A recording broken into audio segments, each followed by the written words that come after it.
In this video, I'm going to show you how I installed under cabinet lights in my daughter's brand new townhouse for under $20 with no visible wires.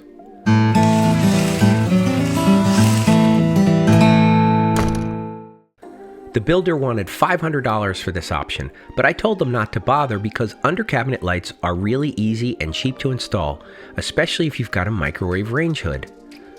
A range hood like this usually plugs into an outlet in the cabinet above it, so that's the easiest place to put the transformer for the LED lights. It also happens to be centrally located in the kitchen, so I need to run two wires through the cabinets to the LED strips on both sides of the stove. You can use this same process to put lights above your cabinets too, but my daughter didn't want them there. If you have a more complicated kitchen than this, check out my other videos linked below that show different ways to handle multiple power sources. The outlet above a microwave is typically a single 20 amp receptacle, so the first step is to replace this with a duplex receptacle so you can plug in the transformer. Do not use a splitter or a power strip with any major appliance like this. If you're not comfortable changing a receptacle, please hire a handyman or electrician to do it for you. These warm white LED strips are my favorite for projects because they're dimmable without flickering, and they have memory so you can put them on a switched outlet or a smart plug, which is what I'll use here so my daughter can schedule the lights or use her voice assistant to turn them on and off. You can also mount the control inside or under a cabinet and just press the button to turn them on and off. Unroll the lights to the length you need and cut them at one of the cut marks on the strip. The brown ovals at the cut marks are the copper pads where you can attach the power wires with a soldering iron. If you don't have a soldering iron, you can get one for around $10 using the link below and you'll have it forever. Mine is literally over 50 years old. You can use excess wire from the LED kit or any lightweight speaker wire like I'm using. I soldered one lead to the positive side and the other to the negative.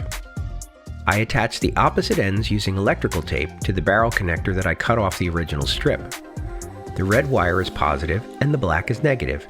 You just have to remember to maintain polarity.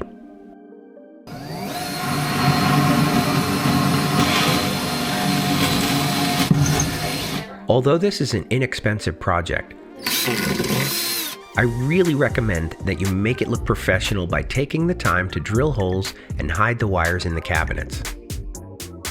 It's not hard to do, but it makes a really huge impact. I installed the LEDs on the molding at the bottom of her cabinets facing back towards the wall, because that's the look my daughter preferred. You can also install them on the bottom of the cabinets facing down at any distance from the wall, whatever you prefer. These strips have a really good peel and stick adhesive. If your cabinets aren't new, be sure to clean the surface with an alcohol wipe to ensure they stick well. Here you can see the finished results inside the cabinet above the microwave. Use a little bit of tape or hot glue to hold the wires in the corners.